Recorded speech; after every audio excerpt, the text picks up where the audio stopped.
Hey guys, my name's Eric, and thank you for joining me for another edition of Texas Food Adventures.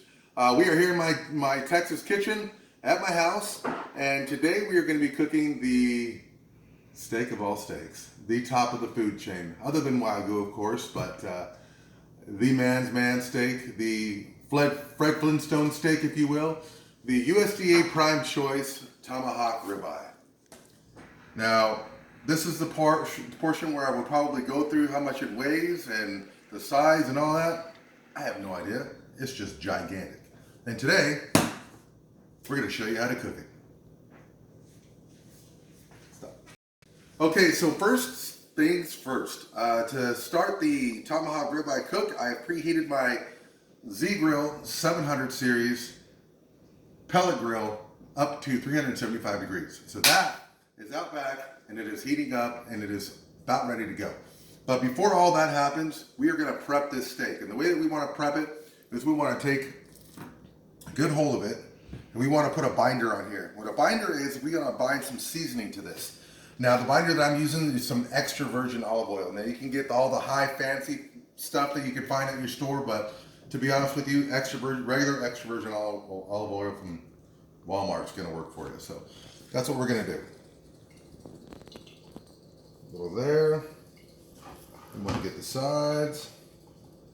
I'm going to get the back. We want to coat it, just rub it all over. Now, this steak is going to be cooked today with what I like to call ultimate gravy. Ultimate gravy is going to consist of all this good stuff, but we'll get into that in a minute. Let's season this steak up. So, covered in really not so super fine and expensive extra virgin olive oil, but it's really all you need. So here we go. Let's take this.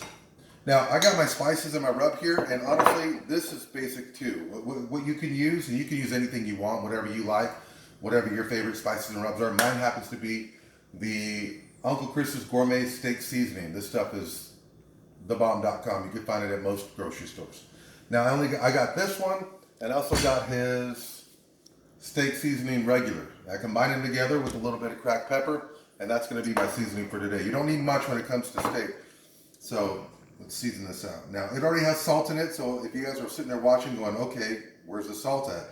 The seasoning itself already has salt in it, so I'm not going to need any additional salt. Now, after we get this all seasoned up, one of the most important, steps in this entire thing is going to be searing it. We'll get there in a minute. Let me get this seasoned up here. I'll show you guys how we're going to actually do that. Now, I like to be generous with my season, especially on a steak this size. You got a lot of meat here. It's going to soak up a lot of that seasoning, so be generous. I went to a very fine steak restaurant one time, and this steak was blackened. Blackened, in my opinion, I think, I may be wrong, correct me if I'm wrong in the comments, but blackened means just burned to a crisp, but completely covered in cracked pepper and salt. And it was absolutely delicious. So I don't think you really can over-season this. No, I don't think you can. So what I'm going to do is I'm going to sear this with a pan fryer. And I bought this pan fryer. Anyone will do. You can actually use a regular pan. My kids are up here patiently waiting the steak to be cooked, but you can easily get this at any store. You can use a pan, you can put it on your stove, but I like to do this because it's a flat surface that's big enough to take a big tomahawk ribeye like that. So we're on 400 degrees, and let's sear this bad boy right now.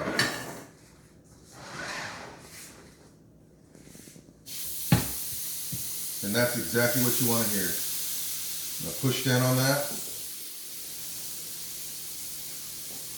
I just want to lock in all those juices. So searing it, again, you're going to essentially be burning the outside, creating kind of a crisp on the tomahawk ribeye. That way when you transfer it to the grill, all that moisture and all those juices and all that flavor stays inside the steak. And it's literally encompassed by that sear. So we'll continue to sear this a little bit. We'll flip it on its side.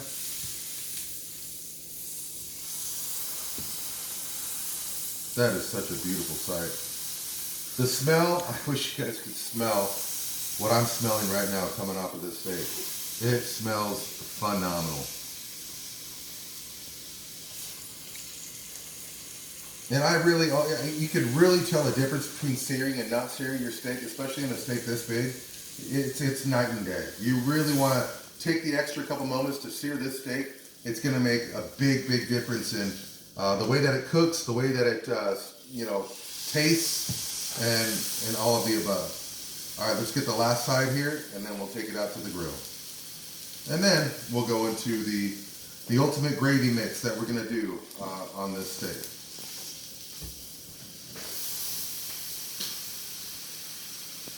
That's just about done. Okay, we're gonna wait for that to get done. We're gonna take it out to the grill, and we'll take you out there with us and show you what we're cooking on. Okay, let's head out to the grill and put this bad boy on there. I want to take a moment real quick to thank Z Grills, man. This company really blew me away. I was looking and juggling different types of pellet grills, and it came down to the Z Grill. And I could not be happier that I chose the Z Grill for my wood pellet grill. It has performed phenomenally, and I know that it's going to perform phenomenally tonight for this this beautiful steak. So let's get out there. Take the whole family. Princess.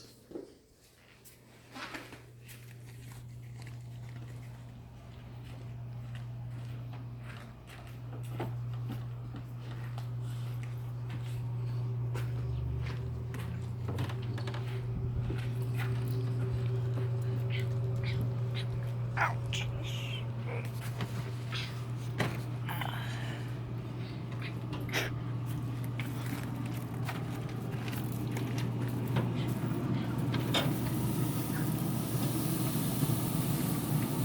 We're just going to set it right there in the middle and let that baby cook. We are cruising right now at 326. When I shut this, we'll maintain a 375, and I strongly recommend that you guys use a digital thermometer, which is what I'm about to plug in right now.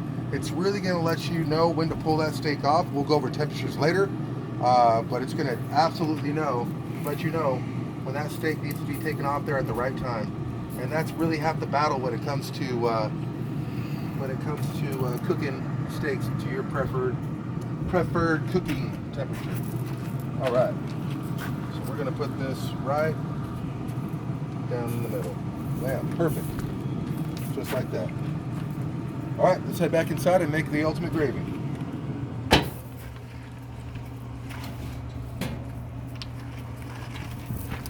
Can I stop it? Yeah.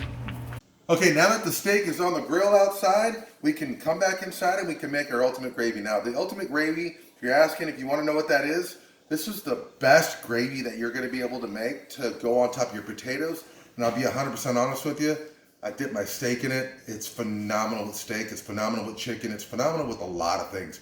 You're going to find if you do this recipe, you're going to use it for many, many of your cooking dinners, and it's just phenomenal gravy to cook.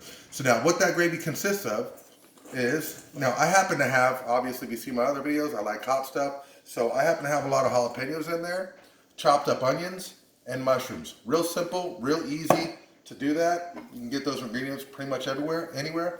Gonna put some extra virgin olive oil in there so we can get it on the pan and saute it. Now later on we're gonna add in some chopped up bacon. So on top of this olive oil, what I'm gonna do is I'm gonna throw that seasoning, the same seasoning that we use for the steak, we're gonna go ahead and throw it on this mix right here.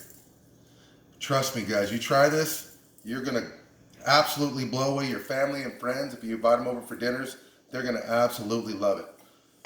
I'm also gonna add in about a tablespoon and a half of butter. Okay, let's take that, let's put that on the old stoveroni.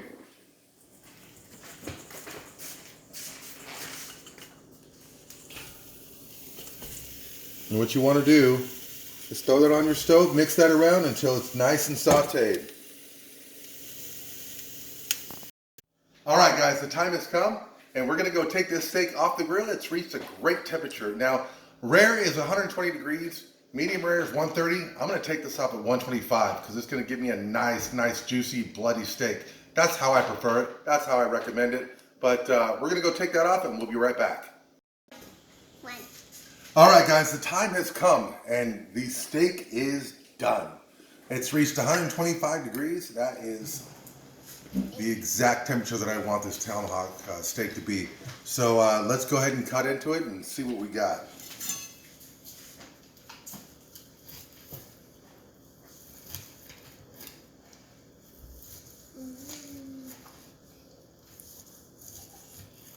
Wow.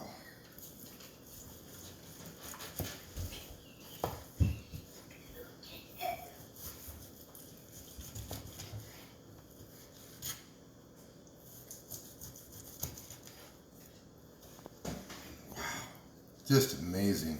That's exactly the temperature. The crust on the outside is exactly the way that I want it. I'm gonna have you guys look at this real quick.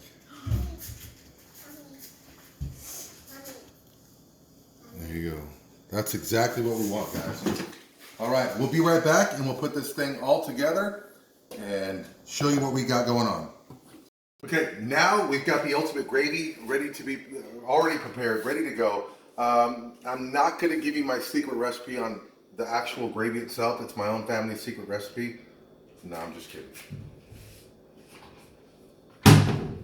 It's literally just mushroom gravy. You can find it at any store. Too easy, right? All right. So what we're going to do is take that mushroom gravy, pour it on top of our sauteed mushrooms, jalapenos, and onions. And then my favorite part, we're going to add in that bacon. Mix that all together.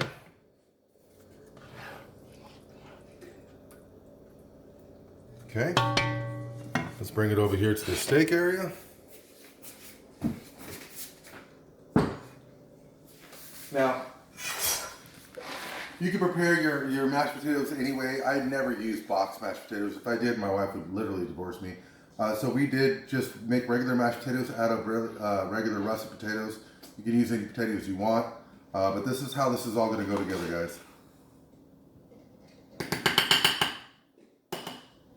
Just like that. Just like that.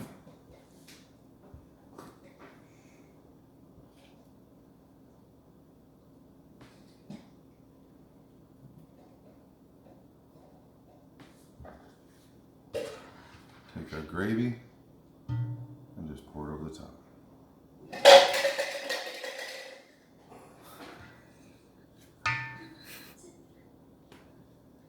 And there you go.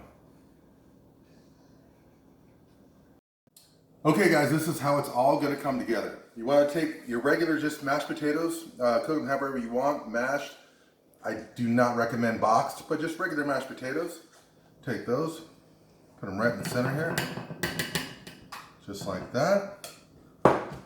Take that beautiful steak, lay it right over the top, just like that. Take your ultimate gravy mix and just drizzle that right on top.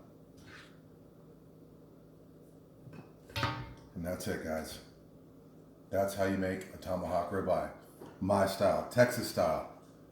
You guys, I want to thank you guys for stopping by. Whether it's 1 people, 2 people, 1,000 people, 1,000,000 people watching, I really appreciate you guys and your time that you spent with me tonight. It's been fun, it's been great. Now, I'm gonna enjoy me some tomahawk ribeye steak, man. As always, thank you for joining me. Cheers. We'll see you in the next time at Texas Food Adventures.